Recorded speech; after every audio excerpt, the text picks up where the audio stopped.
empezamos a grabar. Muy buenas chicos, el día de hoy vamos a ver patología tiroidea. Ya, justo me había olvidado de algo que era cerrar esto, bueno, más que todo silenciarlo. Ya, ahora sí.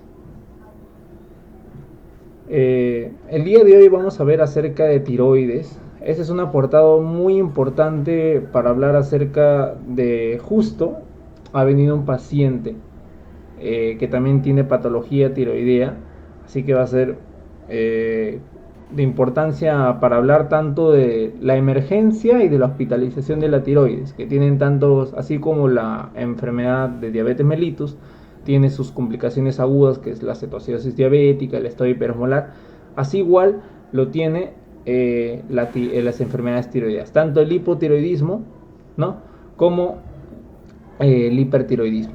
Ya vamos a hablar acerca de cada una de ellas.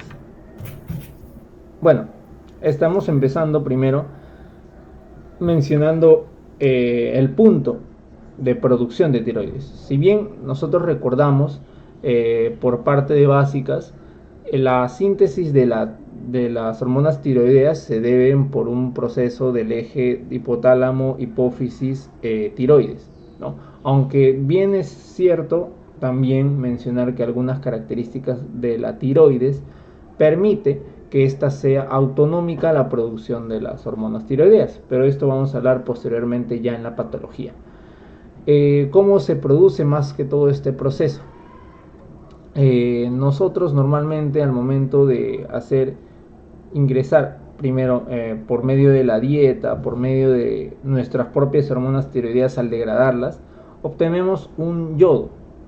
Ya, obtenemos un yodo oxidado. Ya, un yodo oxidado que al inicio es transportado por cotransportadores también que incluyen de sodio, ¿no?, entre otros componentes. El sodio ingresa a partir de los tiroidocitos, ¿no?, o tirocitos como quieran decirlos, uno tras otro, pegado tras otro, más o menos algo así. Y dentro de lo que lo rodea está el coloide. Todo este coloide donde se deposita la famosa tiroglobulina, ¿ya?, donde se sintetiza la tiroglobulina, que es como un paquete de proteínas que fuera en forma de cadena, ¿no?, y que posterior mencionamos esto. Una vez ingresa el yodo, ¿no?, por la membrana, ingresa o se va hacia el coloide. Este yodo, por una enzima, ya, una proteína, que es la tiroperoxidasa, se encarga de dos procesos. Primero de la oxidación del yodo, y lo convierte en un positivo, ya, ahora sí capaz de poder organificarse dentro de las tiroglobulinas. O sea, ¿qué es lo que pasa o qué es lo que hacemos con esas tiroglobulinas? Aquí le ponemos un yodo, ya. Aquí, por ejemplo, de pronto le ponemos otro yodo, y así, ya.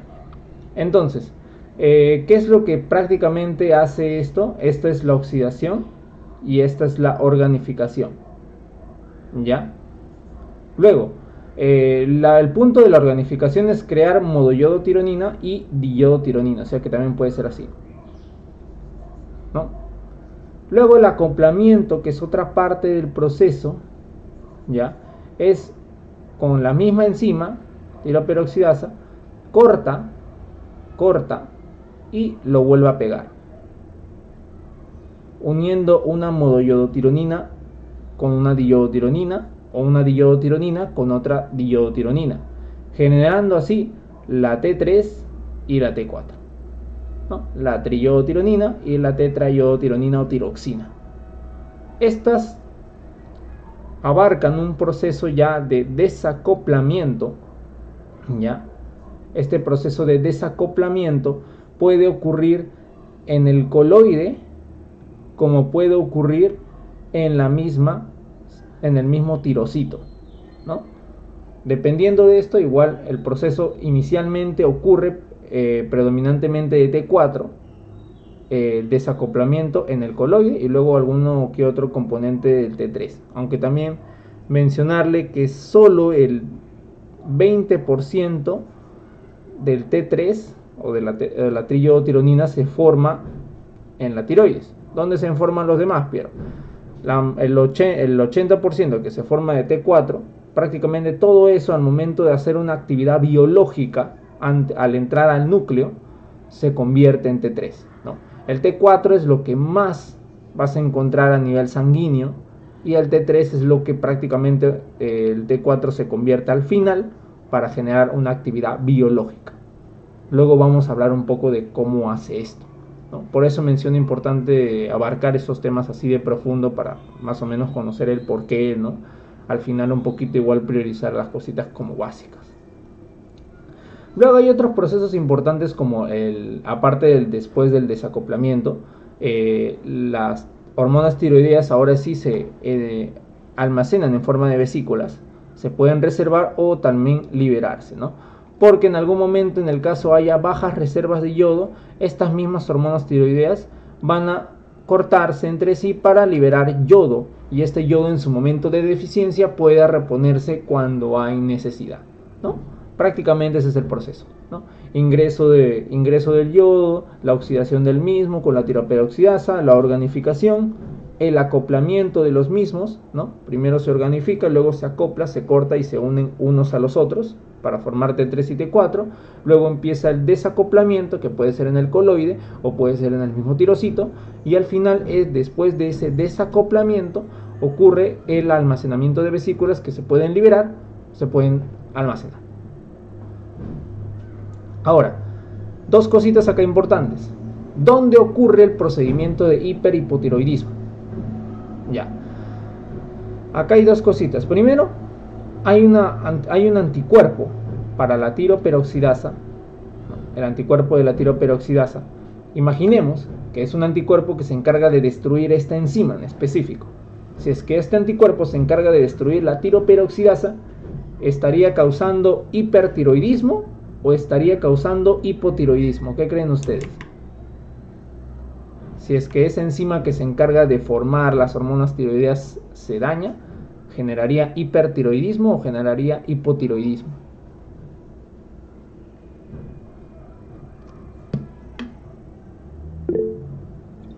¿Hipo? Exactamente.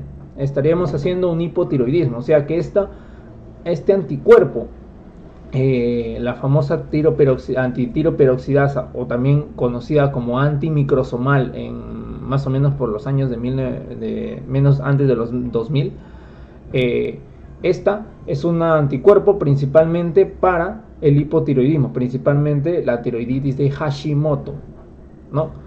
Y el otro aspecto, hay un anticuerpo que es, ¿no?, la TSI, que es prácticamente un anticuerpo que ingresa a estos receptores donde normalmente el TSH, recuerdan el TSH, el TRH, ya, TRH es la TSH Release Hormone, que se encarga del hipotálamo a liberar para que estimule a la hipófisis y libere TSH, y esta TSH llegue a la tiroides y la estimule con su receptor, ¿no?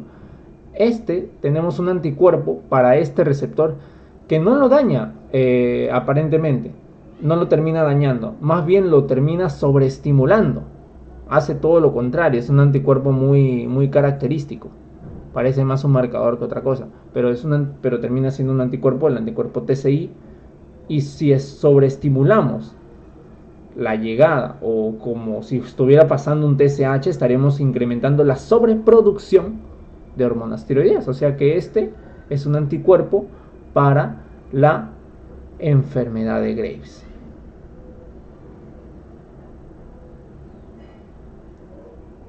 ¿Listo?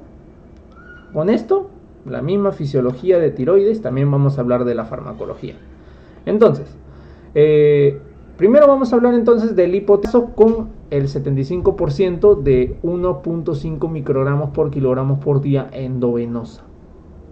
Más o menos 50, 100 de T4, y puedo agregar leiotironina de 5 a 20, que tiene un efecto más metabólico ¿no? Un efecto más biológico de la tirotoxicosis para que se compense, porque ahorita está en hipotiroidismo, super hipotiroidismo. Ya. Use dosis más bajas para pacientes más pequeños o mayores, aquellos con antecedentes de enfermedad cardíaca coronaria, la misma historia acá, ¿no? Considere otro 50%, y acá el de la T3, 50-20 microgramos endovenosa, seguida de una dosis de mantenimiento de 2.5 a 10 microgramos cada 8 horas hasta que el paciente mejore. La T3 no se da como la T4 de forma indefinida, la T3 se tiene que detener en algún momento. ¿Ya? Evitar altas dosis de asociación a T3, ¿ya? Porque eleva también la mortalidad. Y listo, básicamente este es el esquema. Ya, este es el esquema hasta que el paciente se estabilice. Y vuelvo a manejar al paciente como si fuera mi mismo hipotiroidismo y lo llevo, ¿no? Con T4.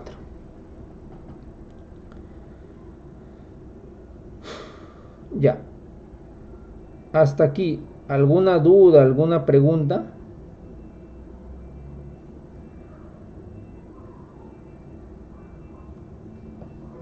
¿Alguna duda, alguna pregunta que tengan? Perfecto. Ya, vamos a continuar entonces. Ya, otra cosita que también tienen estos pacientes que me olvidé mencionar es la macroglosia. Estos pacientes tienden a hipertrofiar la lengua y al momento de que vemos que le decimos que el paciente saque la lengua, vemos que la lengua está toda marcada por los dientes, no porque el paciente se muerde la lengua, no, es porque la lengua es tan grande que no ocupa o que ocupa de más el espacio de la apertura bucal. Ya. Eso se dice, se le conoce como el signo de la muesca. ¿Ya? Bueno, esto para que también otra forma clínica, que igualmente lo vamos a ver el día de mañana, más o menos el día de mañana va a ser fisiopatología de hipertiroidismo y asociación clínica.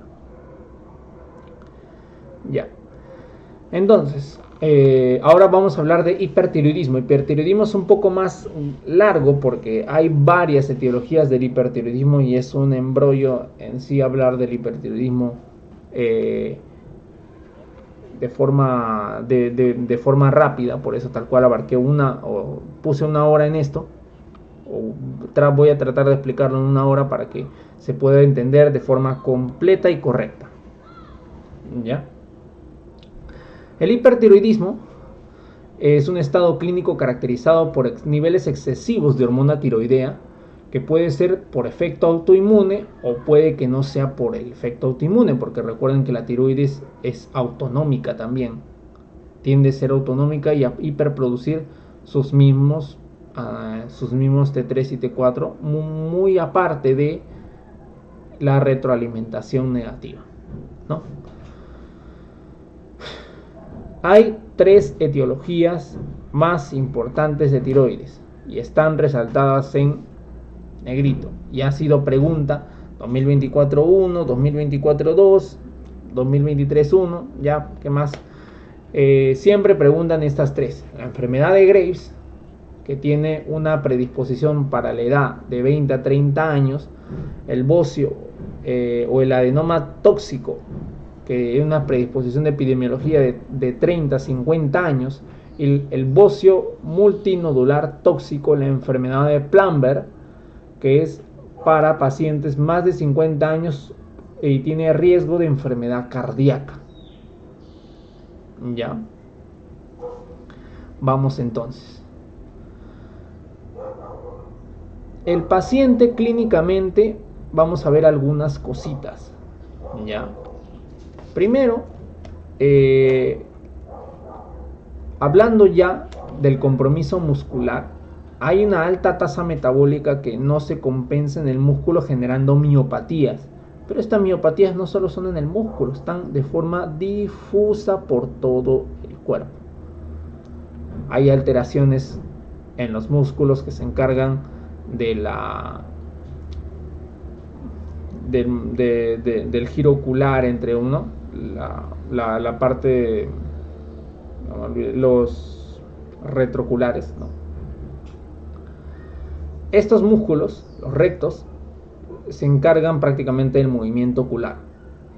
Por deficiencia o básicamente sobreestimulación inicial y luego un desgaste posterior, se termina gastando estos músculos. Entonces, hay un ratito, creo, espera. Entonces, como ya se está haciendo noche,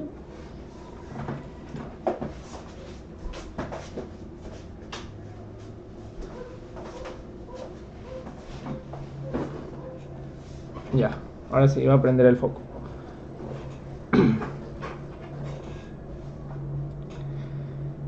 Ya, por el desgaste de estos músculos vamos a ver daño a partir de al momento de que queremos de que queremos ver, ¿no? Tanto la visión corta, la visión larga. Hay un signo que es la parte de hacer una convergencia cuando miras un punto lejos y luego tratar de acercarlo, ¿no? Eso se llama un estrabismo convergente. Pero en el caso del paciente, no, o sea, un paciente normal puede mirar o puede meter sus dos ojos hacia el centro, pero el paciente que tiene enfermedad de Graves, no, por deficiencia o de debilidad muscular de estos músculos rectos. La misma taquicardia, primero hay un aumento de la frecuencia cardíaca, y este aumento de la frecuencia cardíaca también te pueden generar soplos funcionales por el aumento de flujo, que a partir de eso también a la larga normalmente hay un llenado súper rápido de la aurícula izquierda a la aurícula derecha. Esto hace que no toda la sangre de la aurícula izquierda pase al ventrículo izquierdo. Posteriormente esto hace una retención de líquidos de forma retrógrada hasta el pulmón, generando una congestión pulmonar, un edema pulmonar, una cardiopatía posterior por el desgaste de estos músculos cardíacos. Por eso es que normalmente cuando generas un desgaste muscular inicial hay una compensación de hipertrofia. El corazón igual lo va a hacer, va a haber una hipertrofia de forma compensatoria, y así más o menos ese soplo funcional inicial, que también se puede escuchar de forma inicial, se forma un soplo orgánico. ¿Ya? Hay otra patología que también genera un soplo funcional que se puede ocultar, la anemia, ¿no? La anemia, por disminución de los glóbulos rojos, ¿no? Genera o hace que la sangre sea más turbulenta, y a la hora de contraerla terminas escuchándola del paso de la aurícula izquierda al ventrículo izquierdo. Es un soplo mitral, ¿no? También hay alta pérdida de peso por el consumo, ¿no? Hay una alta pérdida de peso. También hay pérdida de cabello, por más que no lo crean, ¿no? Por la disminución también o debilidad, ¿no? El consumo o el alto consumo inicial hace que también hay una pérdida o deficiencia de nutrientes, ¿no? Hay mixedema, pero es un mixedema pretibial. Ya es un mixedema pretibial. Hay desórdenes menstruales. ¿Por qué? Porque en el hipertiroidismo hay una alta producción de proteínas asociadas a las hormonas sexuales, a la testosterona y a los estrógenos. Y mientras más haya de estas proteínas o tiroglobulinas, más se fijan a la testosterona. Disminuyendo la parte activa, es como que la testosterona solita en sangre tiene una actividad metabólica, pero cuando se une a esta proteína disminuye su actividad metabólica. Es por eso que a la larga te genera una disfunción, ¿no? Una disfunción sexual, una disfunción menstrual. También es cierto que este tipo de pacientes, por tener un hipermetabolismo, también tienen al inicio tender a tener un alto líbido. Pero me acaba de decir que tienen disfunción sexual. Es que por este proceso, que normalmente es a la larga, ya al inicio tiene una alta libido, pero al momento de generar la eyaculación, que también tiene que ver con algunos músculos, por el desgaste, va a ser muy precoz y tampoco es que se vaya a poder realizar. ¿no?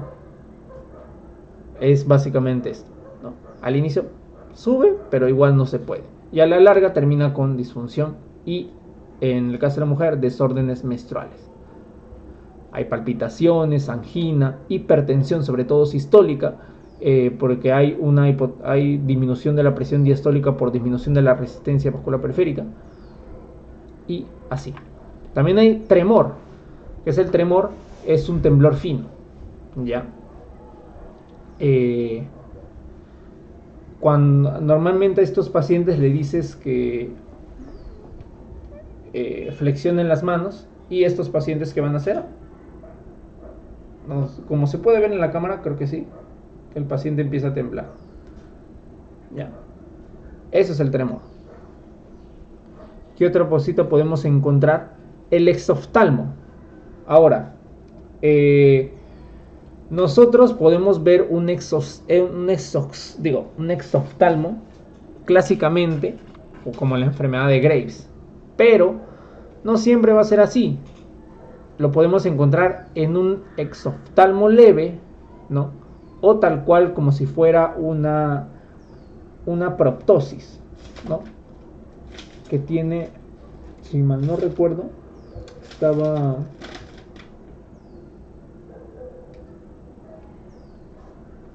acá, ya, una retracción palpebral, que es básicamente que por los músculos, por la debilidad muscular, el ojo no puede, o el párpado no puede abrirse completamente. Por eso hacemos un examen para ver si es que es exoftalmo. Le ponemos, se llama el signo de la tarjeta. Se suele utilizar el signo de la tarjeta. Ponemos la tarjeta entre la parte de la cavidad, ¿no?, ocular, ¿no? Hacemos esto para delimitar el ojo, ¿no? Y si es que toca o termina tocando el ojo, es un exoftalmo leve, ¿ya? Solo para hacer una asociación, ¿ya? ¿Qué otra cosa? Ya. Básicamente es todo esto. También hay irritabilidad, ¿no?, etcétera. Bueno, esto es básicamente el aspecto. También en la clínica, ¿no?, hay una hiperproducción de hormonas tiroideas. Esto genera una retroalimentación negativa y termina disminuyendo la TSH, la producción de TSH. Y en la subclínico, la T4 y la T3 son valores normales, ¿no? Acá está la epidemiología. Acá están los 3 más frecuentes. Recuerden que esta es pregunta de examen. Acá están las otras etiologías: hipertiroidismo por hormona gonadotrofina coriónica, que es más que todo asociado al embarazo o a un coriocarcinoma, ¿no?, principalmente. Acá están los más importantes. Cuando hablamos de tirotoxicosis, es la clínica del hipertiroidismo, ¿ya? No todo hipertiroidismo, o mejor dicho, no toda tirotoxicosis es causada por un hipertiroidismo, que es la elevación de las hormonas tiroideas. El ejemplo más claro, mediado por hormona gonadotrofina coriónica. Tiroiditis de Kerbein, que hace una hashitoxicosis, inicialmente empieza con un hipertiroidismo. Vamos a hablar más o menos de por qué pasa esto. La miodarona, ya, que también induce a un efecto de hipertiroidismo, ya, generando un hipertiroidismo principalmente en pacientes que tienen una enfermedad de base, ya sea un bocio multinodular tóxico, un adenoma tóxico, etc.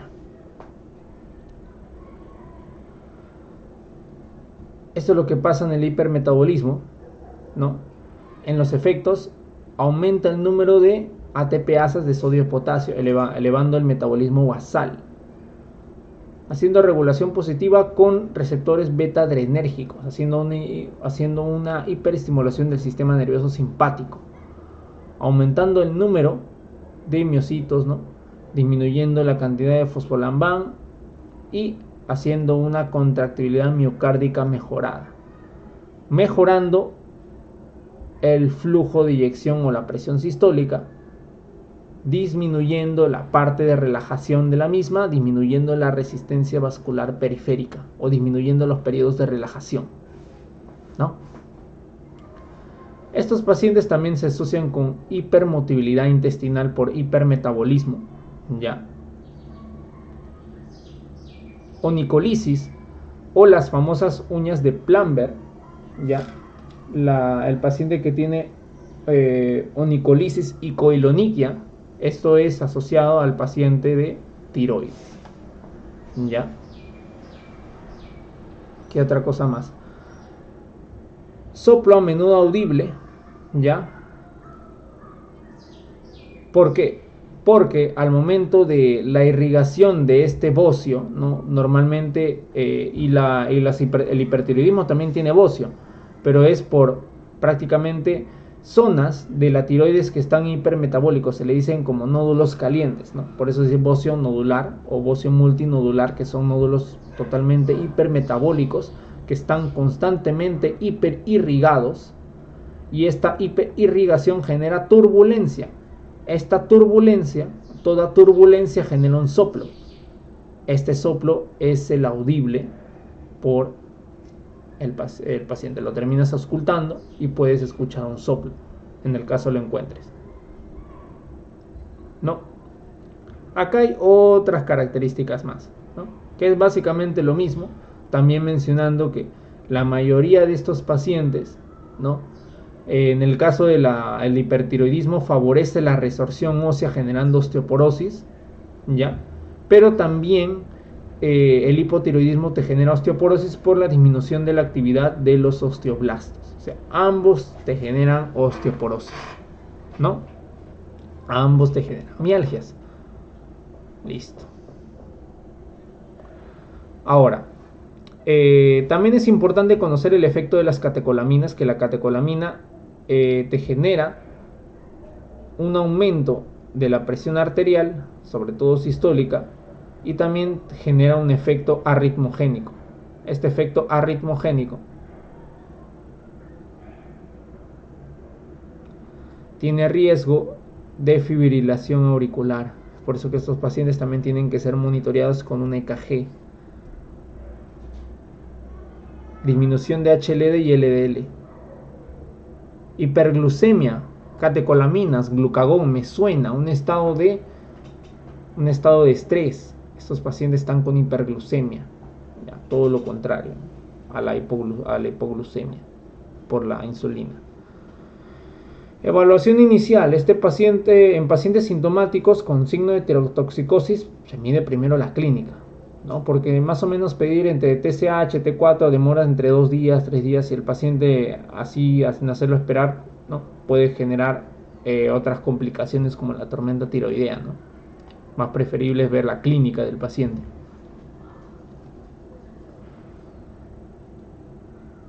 T4 elevado confirma la tirotoxicosis, y la TSH también te socorre, ¿no? en el ayudo del diagnóstico.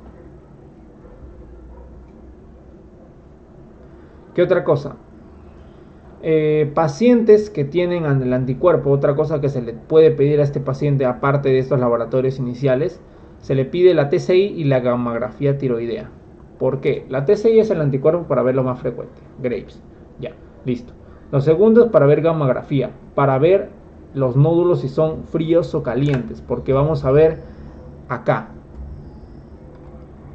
Vamos a ver si es que la captación de este yodo, principalmente en dónde está, por ejemplo, cómo se ve la Graves. Graves se ve una tiroides hipercaptadora, ¿no? Hipercaptadora difusa.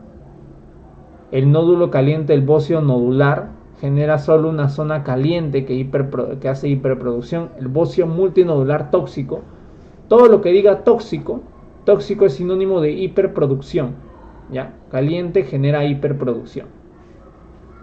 No, bocio nodular tóxico también, es lo mismo. Listo. Esto más o menos es el esquema de cómo yo pido. Una vez hipotiroidismo con clínica, TCI y captación de yodo radioactivo o con gammagrafía. Todo esto es con gammagrafía. Ya. Acá hay un esquema, ¿no? Dependiendo del contexto del paciente, ¿no? Dependiendo, sospechamos de un adenoma, de un hipertiroidismo subclínico, un hipertiroidismo tal cual, ¿no? Si es que tiene clínicas de Graves, si es que la tiene, ¿qué pido? O checo con el anticuerpo positivo, ya tengo Graves. Si es que no, veo las otras, el otro descarte, ¿no? Si es que con el yodo radiactivo hay zonas de hipercaptación, ¿no? Si es nodular, el adenoma tóxico. Si son varios nódulos, multinodular. Si no hay captación, qué sé yo, puedo pensar, de pronto el paciente tiene una infección de hace 2 semanas por una etiología viral, ¿no? Tiene una tiroiditis subaguda. Por ejemplo, eso ha sido frecuente en la etapa de COVID. De pronto el paciente tiene la TPO como anticuerpo positivo y está en una hashitoxicosis de la tiroiditis de Hashimoto, ¿no? De pronto el paciente es una embarazada, ¿no? Así, y tiene un coriocarcinoma, entre muchas otras etiologías. Cuando la TSH, la T3 y T4 está normal, pero tiene clínica de hipertiroidismo. Hay otras causas, en sí es bastante hipertiroidismo, pero por ejemplo, en el desarrollo para producir la tiroides, la tiroides puede estar o se puede quedar más arriba de lo normal o más abajo de lo normal, ¿no? Se ha visto, hay casos en donde la misma tiroides, de forma ectópica, ha llegado a pelvis y el paciente tiene clínica de hipertiroidismo y no se encuentra la tiroides, ya estaba en la pelvis. Hay casos en donde se queda en el esbozo más arriba de la más arriba de la tráquea, ¿no? Y podemos encontrar una forma ectópica, ¿no? Incluso hay formas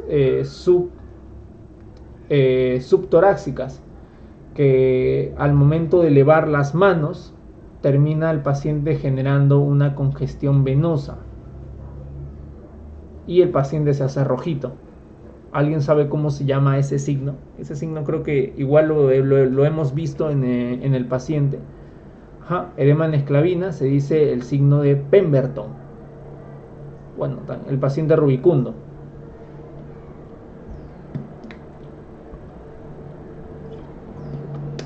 Hay varias etiologías para hipertiroidismo. Ahora, el tratamiento. El tratamiento también es importante, ¿no? Más que todo para asociar, primero vamos a ver el tratamiento sintomático.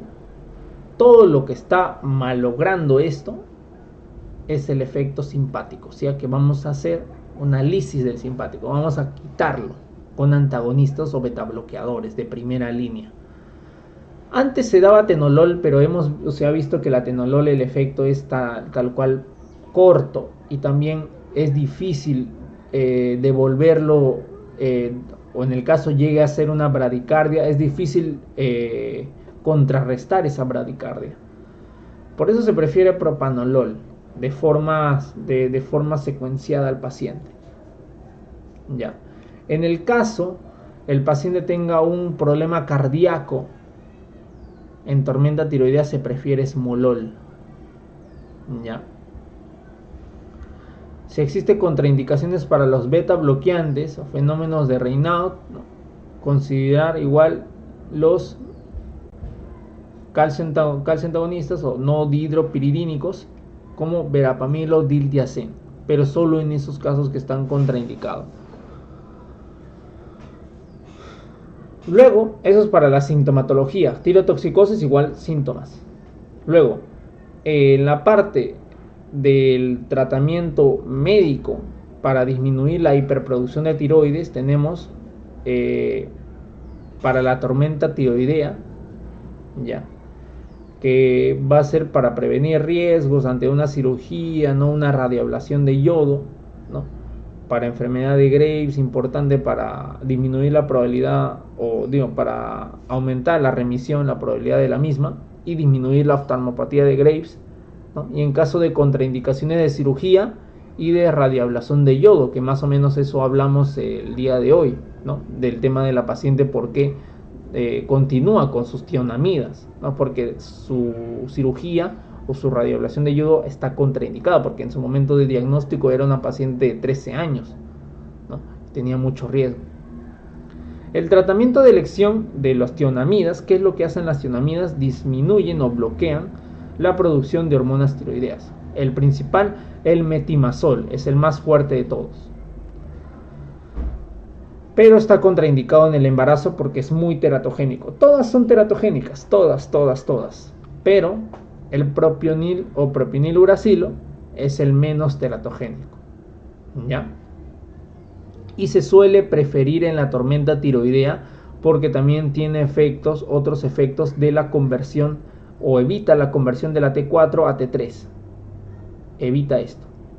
Por eso se prefiere en la tormenta tiroidea.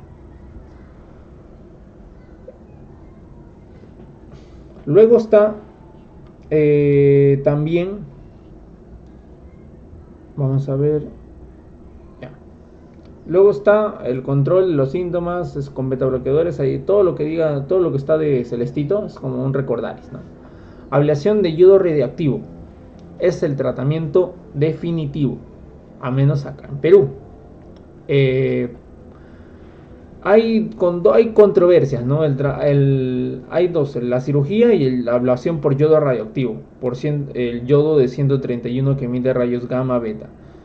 Esto se prefiere acá porque la cirugía es muy complicada. ¿Quiénes pueden realizar la cirugía? Estados Unidos. Pero ellos no quieren hacer jamás la ablación por radioyodo. ¿Por qué? Porque la ablación con radioyodo tiene riesgo de generarte exoftalmo. Y es también algo frecuente por los cuales los pacientes terminan denunciando a los médicos en Estados Unidos. Es por eso que no se prefiere. Acá la cirugía es complicada, yo prefiero ablación de radioyodo, ¿no? Puede ser parcial o total dependiendo del tipo de hipertiroidismo. Si es un Graves, total, ¿no? Si es un nodular, ¿no? Un nodular tóxico, solo la parte seccionada, ¿no? Etcétera. Acá están las contraindicaciones: niños menos de 5 años, mujeres embarazadas, tratamiento inicial de una neoplasia maligna confirmada, oftalmopatía de Graves moderada grave, ¿no? Esto es muy probable que haya tenido la paciente de 13 años. Y el procedimiento es captación con isótopos, ¿no? Termina destruyendo las glándulas, ¿no? Complicaciones en etapas tempranas. Los pacientes, ¿dónde está?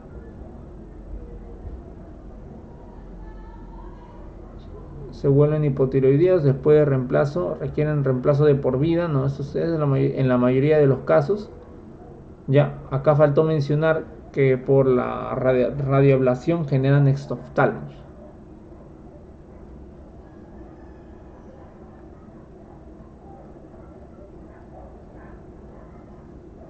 Y a la larga también genera tiroiditis inducida por radiación, neoplasias malignas, etc. Cirugía. Indicaciones en enfermedad de Graves, ¿no?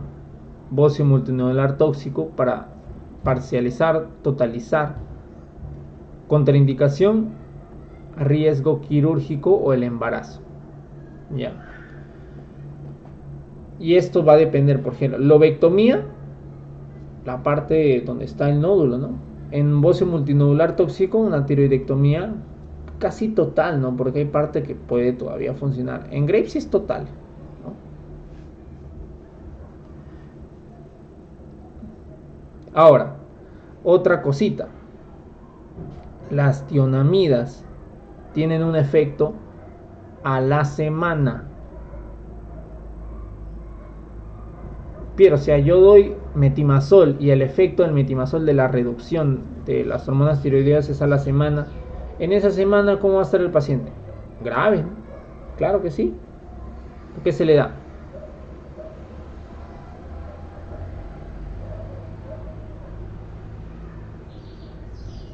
Se le da yodo. ¿Por qué? Suena raro, ¿no? Pero darle yodo a un paciente así, ya, genera un estado genera un estado de hipotiroidismo transitorio.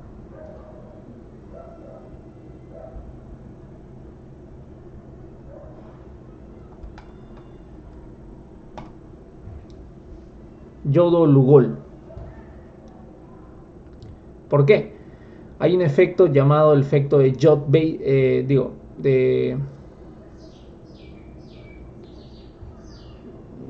ya me olvidé cómo se llama el efecto. ¿Dónde estaba?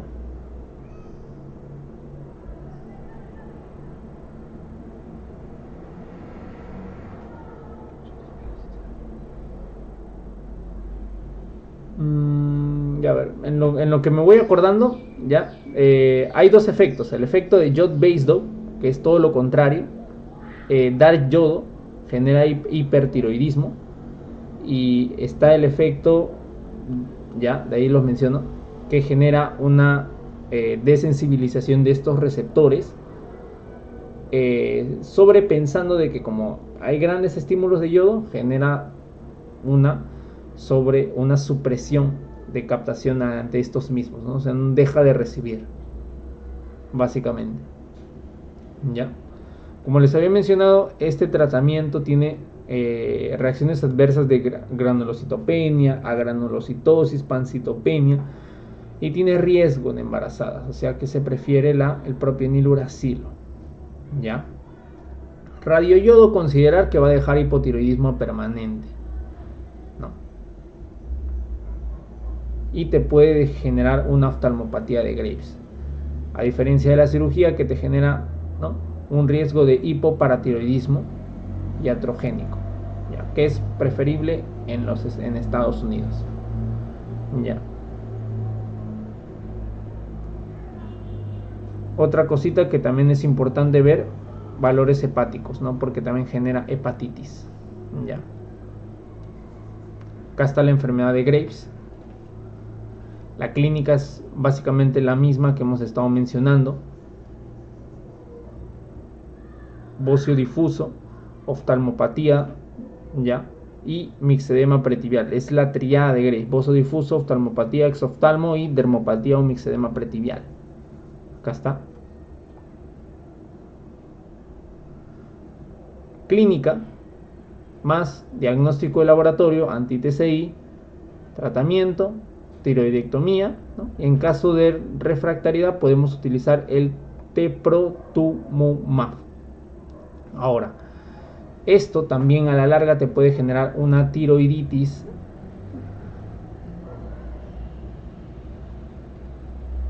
silente por medicamento. Esta es pregunta 2024-2. Estaba bien rebuscada esta pregunta. No. Igualmente, ¿qué voy a hacer en el laboratorio?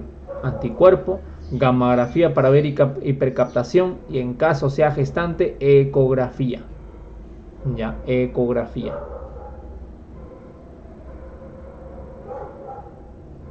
Fármacos: beta bloqueadores, antitiroideos como tionamida.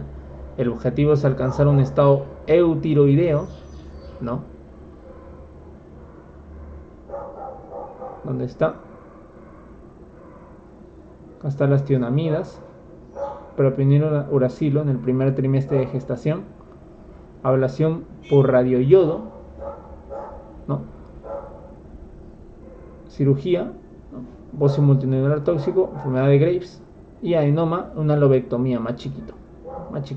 Y el bocio multinodular tóxico Graves ya puede ser una total o casi total, ¿no? Es básicamente lo mismo. Ya. En el caso de la famosa tormenta tiroidea, ya, la famosa tormenta tiroidea que tiene clínica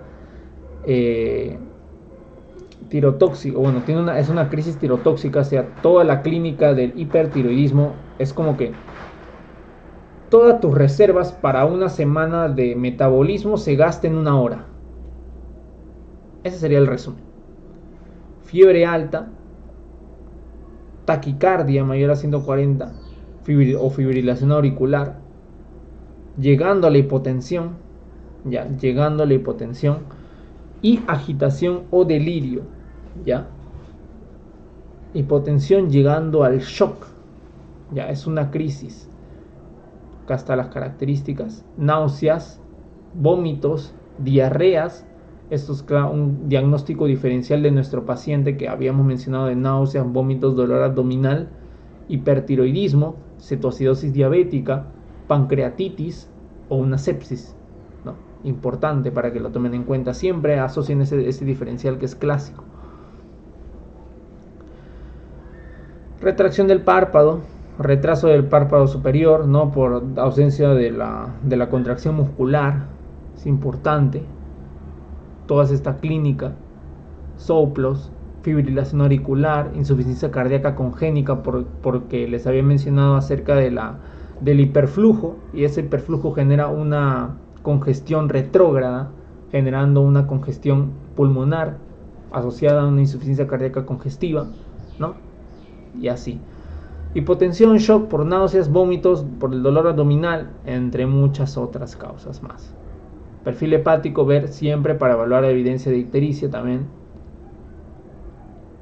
Y ahora sí, el tratamiento. Aquí también es importante, netamente, yo, aparte de dar antitiroideos, que les había dicho que se prefiere el propionilouracilo para desconvertir la T4 en T3, y se hace la inhibición de liberación con yodo. Eso se le dice el efecto Wolff-Chaikov. Ya me acordé, es el efecto Wolff-Chaikov. Este efecto Wolff-Chaikov hace así también como existe la retroalimentación regulation, ya, por estímulos del sistema hipotálamo, hipófisis, tiroides, existe un down regulation en los receptores. Ellos sobreentienden de que cuando ya hay grandes estímulos de yodo a nivel sérico, que ya está circulando como si fuera hormona, inhibe la liberación del mismo porque ya hay, ¿no? Básicamente. También se da dexametasona porque inhibe la conversión de T4 a T3 y la hidratación por la deshidratación del paciente per se. Estos pacientes tienen que estabilizarse en UCI y con antipiréticos por tener una fiebre mayor a 40 grados, 39, 41 incluso. Cuando ya la fiebre es 41 puede deteriorar el sistema nervioso central, incluyendo el cerebro. Por eso la fiebre mayor de 40 es grave, súper grave. Acá está. Insuficiencia cardíaca, se prefiere el esmolol como si fuera un protector cardíaco. Contraindicaciones de betabloqueadores: verapamil, diltiazem, antipiréticos, acetaminofén o, ¿dónde está? Si es que el metimazol es una tionamida, el que más se utiliza como un antipirético es el metimazol. Metamizol. Ya. El metimazol es una tionamida. El metamizol es un antipirético. El metimazol es frecuentemente utilizado. Ya. Eso lo he visto una y otra vez en Julián Arce, en San Andrés. Ya. ¿Qué otra cosa? Aquí es básicamente un resumen importante. Todo lo que se tiene que hacer. Solución de yodo, Lugol, ya, a la par. Eso se da primero porque te da un efecto de hipotiroidismo transitorio durante una semana. Qué coincidencia que al momento que le doy esto le tengo que dar el propionilouracilo, porque su efecto empieza después del 7º día. Curioso, ¿no?